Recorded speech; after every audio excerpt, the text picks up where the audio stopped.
I work for the New York Knicks, I work for the Charlotte Hornets, and I work for Golden State Warriors. Hey guys, welcome to Proper Names and Backstories. My name is Elyssa, and today I'm here joined with Andre 3000, Andre Nicotino, Andre the Giant. The list goes on. Drizzy Dre. I mean, people call me so many different names. I can't even name them all. But yeah, my name is Andre Carrera, the Director of Sports Performance here at USC. Thanks for having me. Yeah, of course. And then today Andre and I will be talking about his career from sleeping in his car all the way making it to the NBA as a strength and conditioning coach, as well as to now his current job at USC, as well as talking about his amazing nonprofit that he does. Yeah, thank you. I'm excited. Okay, so tell me about yourself. Okay, so I'm a Director of Performance here at USC. My passions are being outside, working out, clearly, improving people's lives. So I think it's a great setting for me because I get to challenge people on a daily basis. I create an environment that provokes intensity. It's hard, right? They learn to trust me. They learn to believe in themselves. That's kind of what I do. But yeah, just trying to optimize my life. And in that regard, I feel like I have a very purposeful, job that helps me do that on a daily basis. So with this, you mentioned about your coaching, bringing this back to, I know USC is your current job. Yeah. But from the beginning, did you always start as kind of like this athletics coach, or did you have a different avenue that you started at as a career? Yeah, so I mean, I played basketball. My dream was to be an NBA player. I mean, I realized being 6'2", it's very tough. Yeah. Not super athletic, but I just loved everything related to basketball.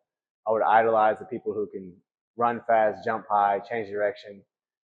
So I wanted to be like them, and I wanted to train those guys because I actually trained myself.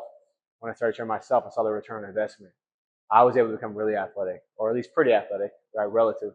And I felt like, I can do it to other people and help them be great. So with that, then you kind of took somewhat a career switch, not really, from basketball to like somewhat of a strength and conditioning coach.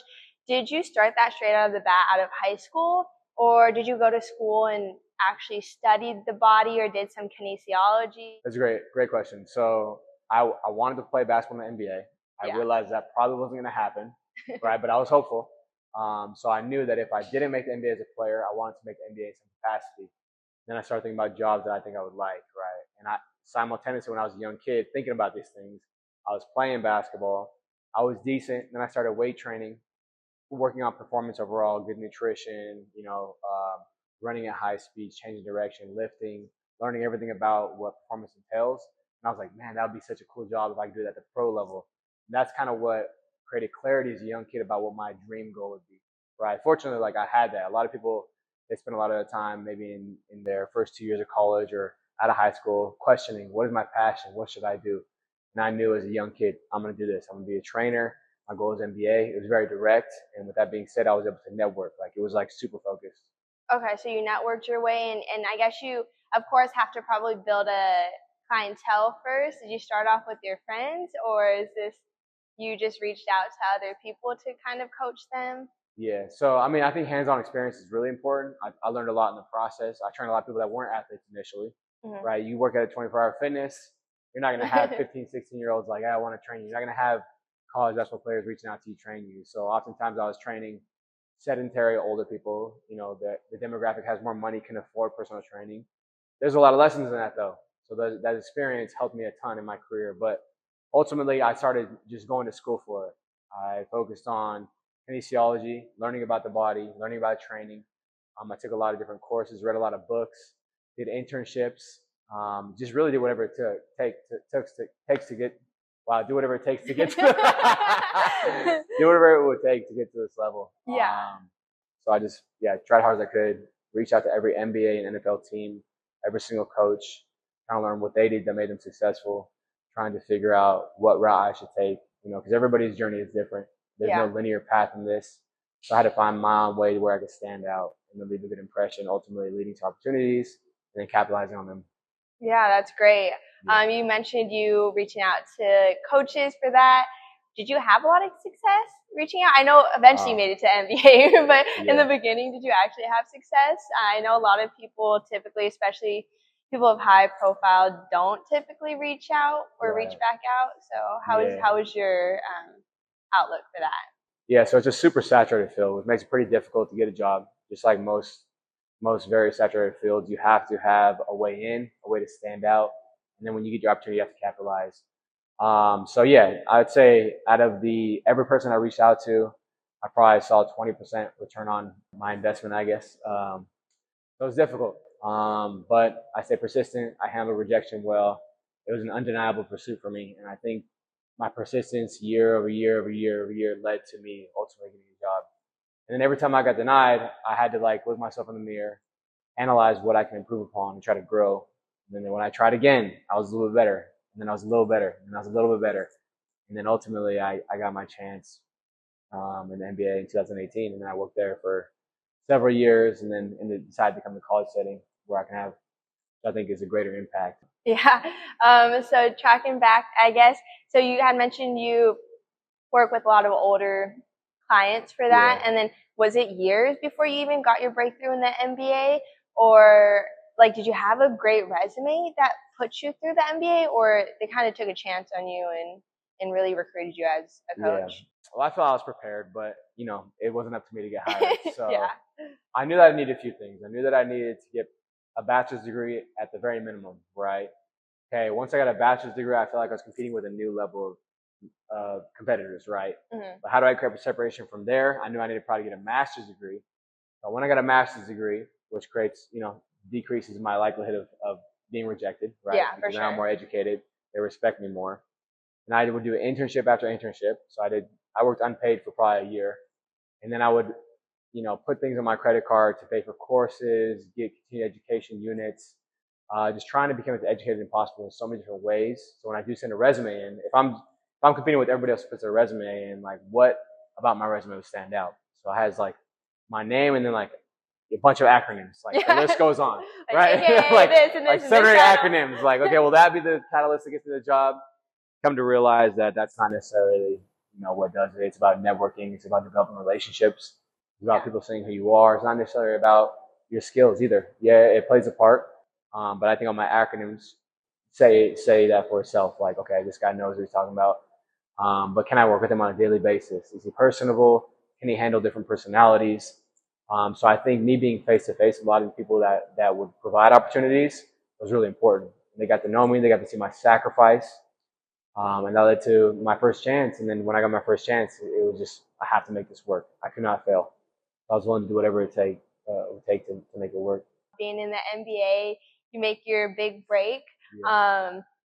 How is that, and how is that adjustment from working with old people or older people up into now like actual professional athletes? Yeah, well, it wasn't such an abrupt transition. I did, you know, initially work at 24 Hour Fitness when I was a young trainer. And then I would start to work with athletes, right? So I did internships with relevant demographic, like a lot of either college athletes or NFL athletes. And then I would train my friends. I would train different colleagues within the same age bracket. And then I had like a private business where I trained a lot of young basketball players. Like it's called AAU, it's like amateur athletics, right? So I trained a lot of those guys. So I was getting like more hands-on relevant experience. And then I went to Washington, worked with the football team, right? And then I worked at Point Loma, so I had 9 teams there. So I was really in the trenches working with people that would relate to like kind of NBA age profile to a degree at least. Great. So then they respected that. Like, okay, what experience do you have? Does it make sense? Had that. And then I got my NBA job. And then that was a big shock because it's just like everything is like amplified, right? The attention to detail, the media, knowing how to handle yourself, how to be professional. You can't slip up. There's so many small things that matter that I wasn't going to let, you know, come in the way that would jeopardize the opportunity. Because it's cutthroat. Yeah. Once you make it there, there's people dying. We'll do anything across the world to get in that setting. So you have to like be super disciplined and understand the territory on the fly in a lot of instances. I'm sure you had to have been disciplined, but were you already disciplined going into the NBA? Or is this something that you progressively kind of had to learn? Yeah, I mean, I think I've always been pretty disciplined. I've had something to prove my entire life. It can be intrinsically derived from intrinsic motivation. It can also be derived from just some of my hardships that I faced, which I think is a blessing now, looking back on it. I went through some really rough points in my life, and it was kind of a make or break scenario, right? Like, am I going to develop grit? Am I going to believe in myself when things aren't going right? Am I going to be resilient? And looking back on it, I passed almost every test. I'm proud to say that. But it's just part of my undeniable belief that, it's up to me. If it's to be, it's up to me, right? That quote. So I was determined to make it work regardless of whatever was presented in front of me. When I got to the NBA, I already had these traits. I've already dealt with these hardships. So I feel like it wasn't hard to be disciplined to have success in that level. I think I actually have more discipline than a lot of people I work with, right? And I think that's what leads to success, right? Yeah. And I think that's how I can be a good leader, right? Especially like managing NBA players who have status, who have tons of money. Mm-hmm. How do you get them to buy into what you're saying? How do you get them to trust you? They don't need me. They don't need me and respect me. Yeah. When I have 1/100th of the amount of money they have, the status and success, like it's just me telling you something. Like, so it takes a lot of psychological buy-in and understanding of how to communicate with different personalities. You train with multiple teams, right, in the NBA? Or? Yeah, 3 different teams. Okay. Is there a favorite team that you've had? And what were those teams, first of all, too? Okay. So I worked for the New York Knicks. Yeah. I worked for the Charlotte Hornets, and I worked for Golden State Warriors. Okay. They're all great organizations. I can't really say anything bad. Every team is like, you go from a college setting or from high school to an NBA facility, and you're like blown away. So nothing is bad. Like, if you say anything bad about a team, you're entitled. Yeah. Right. So I have tons of gratitude. I will say Warriors have been my favorite team my entire life since I was a little boy from Northern California. I would watch on TV the Warriors games, follow every single Warriors player, idolize them as a little kid. Where are you from in Northern California? Modesto, California. I grew up in Modesto, Charlotte. Yeah, Modesto. Not too much there. Nothing. That's why I left. It was great. It's a great place to raise a family. But I know I had big aspirations. I couldn't work high-profile teams there, right? Yeah. Anyways, I idolize the Warriors. I want to work for the Warriors. So to answer your question, my favorite team is the Warriors, right? But there's a big bias with that because I have a whole life behind it. Would you ever go to the Kings? I would go to the Kings because it's close to home, but I don't think it was something that happened anytime soon. I'm really happy where I'm at. So right now, so you went to NBA. Now currently you're sitting at USC, which is honestly one of the better basketball teams for sure in college basketball. How's that been from NBA to USC? Has it been something very similar with training athletes, or have you had to, I'm not going to say put more effort into kind of growing players, but how has that scene been from going from a professional to, I guess, somewhat professional, but still, good level. These guys are all getting paid now, so they're pros.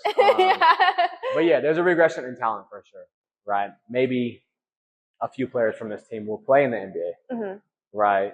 When I'm in the NBA, every player has been successful in college or in Europe or wherever they come from. Yeah.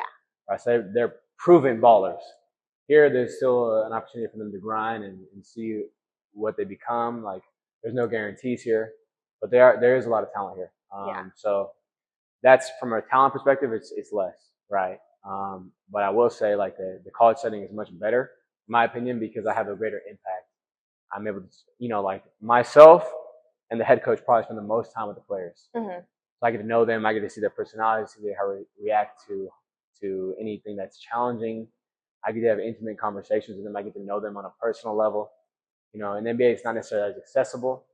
I also couldn't establish culture in here. It's up to me, right? Like, the intensity that I demand, the effort on a consistent basis can translate to how they act the rest of their lives, right? I also do projects relating to, like, who you want to be, what's your legacy, right? And that's really important to me. In the NBA, I can't necessarily do that. You might have a guy who's been in the NBA for 15 years on your roster. You might have a rookie, right? You can't get them to all have that cohesion. You can't create that same type of discomfort, right? Because it becomes too abrasive and people have their ways, right? So there's just a lot they have to go through with more hurdles, I would say. In the NBA here, I have the autonomy to just grind, and that's super rewarding for me because then I can make massive changes, which in the NBA sometimes there's limitations. This college life, has your strength and conditioning kind of changed in a way from going with the NBA to here, have you changed up your style of coaching, or has it still Yeah. pretty much remained the same? Despite, I mean, I know you talked about, you know, the areas of disciplining, but Yeah. when it comes to coaching itself, has that really changed? Yeah, it's a great question. So I would say, you know, in the NBA, you have 82 regular season games, right? Mm-hmm. You have preseason, you have summer league, you have postseason, right? So you're playing up to 100, sometimes over 100 games, right, Yeah. throughout the year. In college, we play 35 to 40 games, right? So it's significantly less, more than half the amount of games less than you would in the NBA. Yeah. Right? And there's big periods of opportunity. So right now, we don't have any constraints, right? We don't have our next game until late October, early November. So from this point until then, I have the ability to train them as hard as I want, right? In the NBA, I have training limitations. I can't get them sore for a game, right? I have to make sure I periodize it appropriately. Mm-hmm. In the college setting, there's a lot more freedom and a lot more time to develop these guys. Yeah. So I love that part, right? Because I can't provoke the same amount of changes in the NBA if there's a game every few days, Mm-hmm. right? Except at tape or training. Yeah. Here I can go hard as I want. Like they're miserable right now. They're going through it. Like every single week is getting more and more challenging, but they're seeing the return on investment. Like for sure. Now they're taking their shirts off during the session. They're flexing on them. I see them posting their stories. Their muscles flexing. Yeah. You know? Everyone wants to show off because it's hard and it's becoming rewarding now. For sure. They're dunking harder. They're running faster. They're competing. You know, like we have a few guys that I inherited on this team that don't like weight training. They just want to hoop, right? Mm-hmm. So I have a challenge of like teaching them why weight training is so important, how it'll help them, how it'll translate to the basketball court, how it can lead to them making the NBA, right? For sure. So now that I create that buy-in by educating them, like who knows what their career trajectory is. Right? For sure, yeah, I can relate. Like, what our first year, my team for soccer, because like I feel like every year we were switching coaches, switching teams. When I was on my last year team, but it was like our first year, I played 3 years with them. Oh my God, we had a strength and conditioning coach. She was a girl. We had guy coaches, but then we had a separate coach. She worked our asses off. We hated it. Not that we hated her, but we just hated, you know, doing that much conditioning. But it really, at the end of the day, paid off. We were so much stronger than the other team. Our energy was there completely. Second half, usually teams are tired out from us because we're able to keep up so well. So yeah, I totally can relate to that. I think it's super great with you being able to teach people as well, the players, that it all starts with strength and conditioning. That's right. Yeah. SC, strength and conditioning. I've seen you also have in your free time, you do a nonprofit that you started. Tell me a little bit about that. Yeah, so it's in the beginning stages. I mean, I've had it probably for 8 months now. So it originated because I've had 3 people in my family die from cancer, and you know I tried my best to save their lives, and unfortunately they didn't survive. Right, so that was very difficult. It was very traumatic for you, right? And I started to think like how devastating it would be to lose another person. Not only that, how many people in this world are going through hardships like that, where they're losing their loved ones to something that can potentially be prevented, right? So I created a nonprofit because I wanted to ultimately save people who have cancer or prevent cancer. When my godfather, he passed away, this is him on my arm. He's my hero, and his wife. So cute. I'm not sure you see it, but anyways, I didn't have any money. I was going to college. I was working at Red Lobster, and I was just trying to make ends meet to pay rent. You know, that was hard enough as it is. I needed to raise money quickly, and I was trying to think of just options of making it happen. And GoFundMe wasn't around back in the day. I didn't want publicity. So I remember one day I was driving, I saw someone panhandling, on an intersection. And I heard rumors like, oh, homeless people make hundreds of bucks a day. And I'm like, dang, that's more money than I make. So I was like, what if I just start panhandling in my free time? So I just created a big poster, and would go out in intersections and didn't have the same success that homeless people have. But I was making a little bit of money. And then I started going to sports events, stand outside the stadiums. And I started generating tons of money, right? People just would pray for me, they'd cry with me, and they'd just be willing to give because they got to see that it was actually something that was true. That was from the heart. It wasn't anything, there was no lies in it. It was authentic. And so yeah, I would do that. I did that. I tried to save him. Unfortunately, he passed before I could raise enough money. I want to save him holistically, by the way, not through chemotherapy. So that's why I needed to raise money. It wasn't through the insurance. So I didn't raise enough money on time to save his life, right? Or at least try to save his life. So when he passed away, it was my duty to do this annually, to panhandle and raise money to the best of my ability and then give it away. So I give a lot of my money to an organization called the Gerson Therapy. It's a holistic cancer organization. And a lot of people reach out to me like, hey, I want to help, I want to help, I want to help. And that's what led me to create a nonprofit, because if people want to help, they can be a part of it and we can donate as a team. Like by myself, I'm only so strong, but with a bunch of people, I can be stronger than ever. Right? So it's called Sacrifice for Life. You sacrifice your time, potentially save someone's life. Right? So yeah, that's where it originated. And I try to do little events. I'll panhandle. I'm going to have people panhandle with me. I do it around Christmas time every year. Because I feel like, people get lost. Christmas, they think of something like get gifts, presents. It's a little driven by selfishness, in my opinion. Like we can have more buying by having people do things. I think it'll be better if people do things for others, and we're reminded by that. I think panhandling around that time is very important. And this will be my first Christmas. I hope everybody's engaged and wants to be, involved. And I'm happy to take anybody, and hopefully we raise a lot of money and pay for someone's treatment. Yes, great message that you're bringing out there, as well as a nonprofit. Super cool that you're doing. Yeah, is there kind of not necessarily like an end goal, but a bigger goal that you want to reach with this nonprofit? Instead of maybe right now you're doing panhandling, in the end, maybe do events possibly with collaborating with other organizations to raise money in that way, or is there a different? No, I'm receptive to whatever. I mean, the bigger this grows, the better, right? Yeah. Ideally, I pay my primary goal is to pay for one person's treatment annually. For sure. Right, which is pretty tough. It's like it's a lot of money. $20,000 to pay for holistic cancer treatment, but it'll grow big. This would be huge. I hope so. Yeah. I mean, that's my intentions, and if it at whatever rate it grows, you water your plants, it grows from you. Whatever analogy they use, their term slogan. But yeah, the effort that I put into it, I'll probably see what happens from it. It's gonna grow as my effort grows. Along with my board members, I have like 4 people on the board, so. Oh, that's great. I mean, I just think we're all just motivated by things we've been through. Yeah.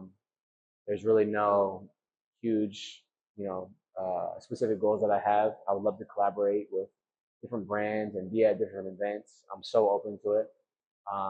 Just kind of learning how to navigate that process and create these partnerships. But yeah, like I said, it's in the beginning phases. So, ultimately, just trying to do something that's good and impactful, and see where it goes. Yeah, great message, honestly. Such a great organization. I hope this goes far for you too, because thanks so much. This is I really believe in this. Awesome. And then you had created a book, is that correct? Yeah, I wrote a children's book. It's called The Runt. It transpired one night during COVID. I find myself every night going to sleep like exhausted. I fall asleep in like 2 seconds. Yeah, no, me too. I'm so tired, right? I hit my bed and I'm ready now. Yeah, it's game over. So it was COVID, and I was like just reevaluating, my purpose. What do I want to accomplish in my life? I had spent that day like training a bunch of kids, trading stocks, like trying to figure it out. Like I put my hands in some places, and I was reflecting at night, and I looked at everything I did, and I was like, man, there wasn't much purpose in that, right? Like you help these kids, you make them better. That feels purposeful, but I wanted something greater. For sure. Right. So I was like, what can I do to leave a legacy? Right. Like I have legacy tattooed on my hand, on my forearm right here. That's a reminder every single day that like it's bigger than anything monetary. Like people aren't going to talk about the money you have or the success story. They're going to talk about who you are as a person first, right? When you're gone. So I was like, man, I need to. My godparents right here, they would read me books when I was a little boy, right? And my relationship with my father is like non-existent at that time when I was a little boy, and it was very hard for me. Every boy wants a dad and wants to feel loved. So life was pretty difficult because you don't know how to navigate it. But they would be there for me, and they would read to me, and I had quality time with them. They'd hold me, and that was like so impactful, right? And I still remember messages to this day from these books that I read. And I look at society these days, and kids are on iPads, parents are on phones, and it's kind of disheartening. So I was laying there in bed, and I said, okay, I want to bring more intimate environments to these children and these families. I want to dedicate to the people I've lost. I want to show my appreciation for the things that they did for me. Like, okay, I think I'm going to write a book and dedicate it to them, right? And I started to brainstorm, What am I going to write about? What message am I trying to send, right? And for me, adversity has been a consistent thing in my life. And I'm like, I've overcome it, right? And people don't really understand adversity and they don't go through it. You know, some people don't go through it till later in their lives. Some people have good lives and really easy coasting. Then adversity hits and they're in trouble, right? So I wanted to create something that like children can understand that you'll go through obstacles. Life will be hard, right? But it's okay. You got to believe in yourself. You got to be relentless. Yeah. And you got to know it's going to work out no matter what. So like, okay, now I gotta symbolize this in something that'll catch the reader's attention. So I started looking up, you know, foods and plants and things that would be like, you know, like something that a kid would want to see, right? They don't want to hear put a human in a book. It's not as entertaining. Like no broccoli. A character, yeah, broccoli or something like that, bring it to life. SpongeBob is big, right? It's a sponge. Yeah. So I was like looking at animals and I realized, you know, I know about wolves, but I don't know it to that extent. Anyways, I hear lone wolf all the time, lone wolf. Yeah. And then I went to like Barnes and Nobles and I just like read every wolf book I could find there. And I learned so much about wolves. So I developed my storyline as I created more understanding about the lone wolf and traits of wolves and what makes a wolf successful in the wolf pack. What other things do wolves bring that provides value, right? And then I wanted to show my wolf, you know, the runt, the litter of the pack, the small one, the one that was neglected, that had no value, that was disregarded, right? Kind of story like myself that I felt like I went through in my life. Like I didn't matter. I had something to prove. I wanted to put that into a book. And then anyways, yeah, just show that you can overcome things. It's a long story. But anyways, this runt is, you know, disregarded and it proved himself and it shows that it has value in a way that people didn't believe. And then at the end of the day, they applaud the wolf and they welcome it with open arms. And the wolf doesn't hold any resentment. That's another big thing. You know, if people do you wrong, don't do them wrong back. No retaliation. Do the right thing at all times, regardless of what emotional response it creates. So it's important for me to captivate all that in a book, while simultaneously dedicated to the people I love and sending a message, creating intimacy. Yeah, it's very like in depth of like why I did it and what I was trying to show. But it's been such a purposeful journey. And my best birthday ever was the day I released it. I had a release party, and I had like hundreds of people come out and buy the book, and it was just like so fulfilling. You know, like that makes me want to do more things like that. Kind of will lead me to my nonprofit, and other visions I have for my future. Yeah, that's great. I want to read that book. Yeah, that book sounds great. Yeah, that book sounds great. For your education, I know you got the master's. Do you think all this studying also ties back to your job? Like, the education that you learned, does that connect back to the body and how you train people? Oh, man. Or are you just like, okay, I was like, are you just like, oh, it's just education? No, I feel, okay, first of all, because I played, that helps me. So I understand this sport, which is their primary goal, be the best athlete, right, on the court, have the most success on court. So I was a hooper. They see that, they know that, they trust me from that alone. Right, and the things I learned in basketball, how do I translate it here in the weight room? How do I make it better? And then just like studying like crazy. I played college basketball, got hurt my junior year, couldn't play senior year, couldn't play pro. That was devastating. That made me so inquisitive and driven to find the answers, right? For sure. Problem solve. For sure. So if I never got hurt, I don't know if I'd be in the NBA or be in this position, right? Like me being so determined to prove doctors wrong and prove myself that I can be healthy again, do these things, like that's helped me in my career now.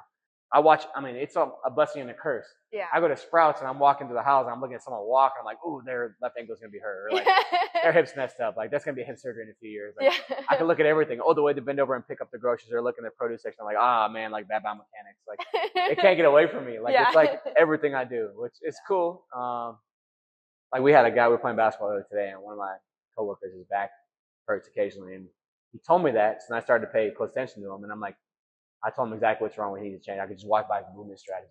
You know, that's how like in tune I am now. Yeah. Because I study this religiously. Yeah. So yeah, the education, the training, all this stuff has paid off, and you know, I was super passionate about it. Do you have any advice for people that want to either pursue being in the NBA, pursue either being an athlete or just being in your position now? Do you have any advice for anybody? Yeah, that's a great question. $1 million question. I'll say this.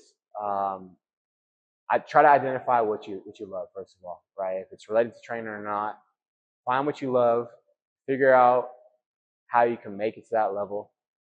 Be open to listening to so many different, you know, people's journeys. For sure. The things that worked and didn't work in their life. That's free advice, right? And they'll respect it. Anybody that reaches out to me now and asks for help or like, where can I learn something? I respect that. Those who reach out to me ask for a job or an opportunity, I don't respect, right? Because they want easy. They want a quick fix, right? Yeah. This is really hard. So yeah, through my journey, I would say that things that are important and need to be consistent in anybody who's pursuing something, whether it be in strength conditioning or anything else, like you have to be diligent. You have to outwork people. At the end of the day, it's competition, right? You have to be personable. You have to be respectful. You have to network. And you have to show that it matters to you, right? In whatever way that is. Whether you're persistent, whether you're just the way you communicate with people and they see it, they read the energy, things like that. And just like go about it in the right way, right? And find ways to stand out. I think that I'm in the position I'm in because I did whatever it would take just to make it. Like I lived in my car to make it. Like, and people started to hear about that, right? And that, I think that held more weight than any other resume. Yeah. Like, this guy wants to make it so bad. He's sleeping in his car, peeing in his cup every night, like going to 24 minutes to shower, fasting because he couldn't afford food, things like that. When they started to hear that story, I think I was really respected because my actions show how much it meant to me.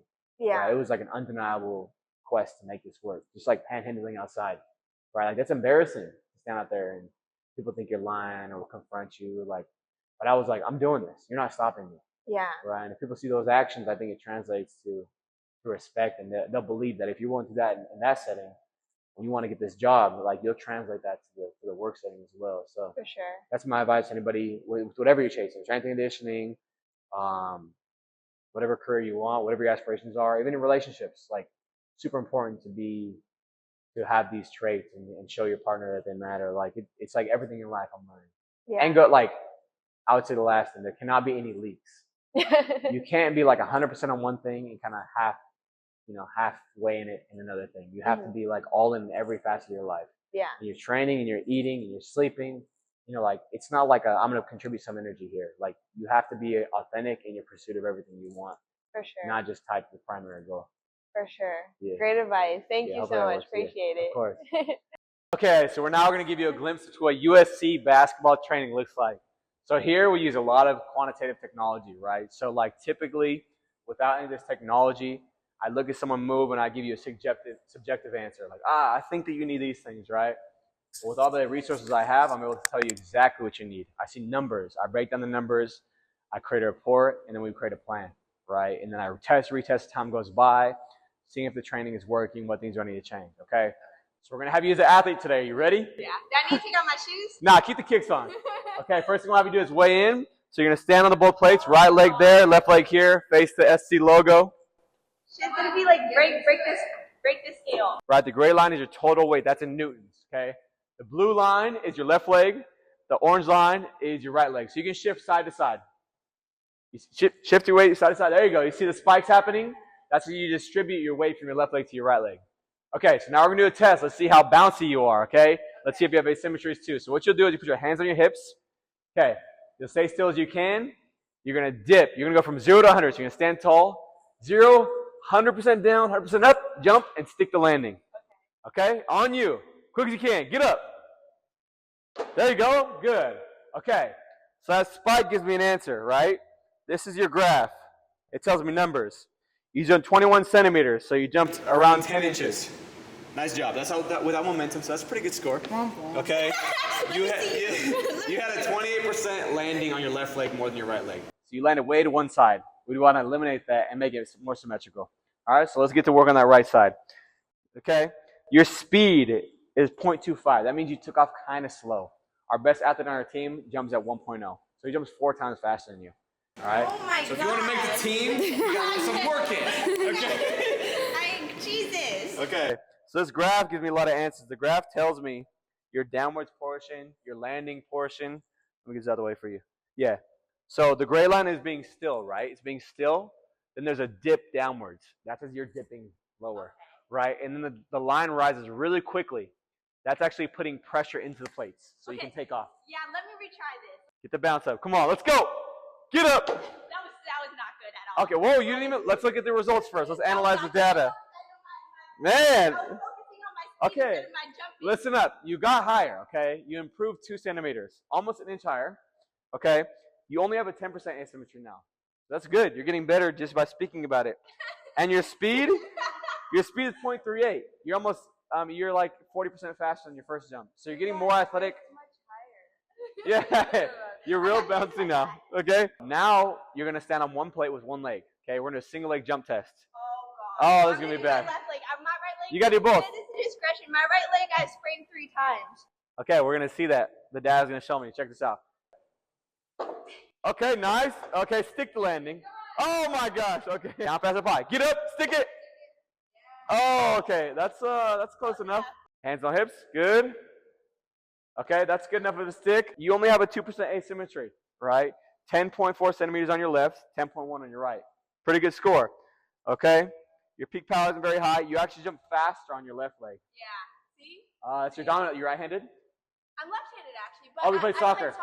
So this here is a force frame. This gives me the ability to test joint strength. So for instance, right now, we're going to test your growing strength, right and left side, and your abduction strength. So the outside of your hips versus the inside of your hips. Okay, we're going to see how much force you can produce.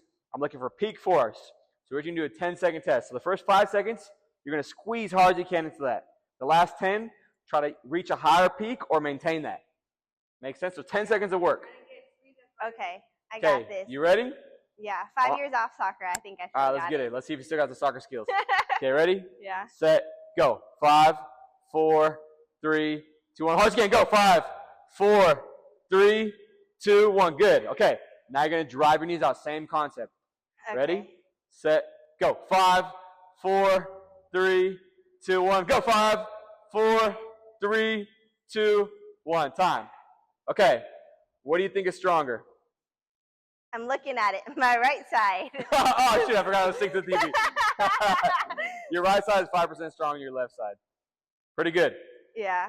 Not a huge difference. And for your outside of your hips, your right leg is stronger than your left leg as well. So both sides, right leg is strong.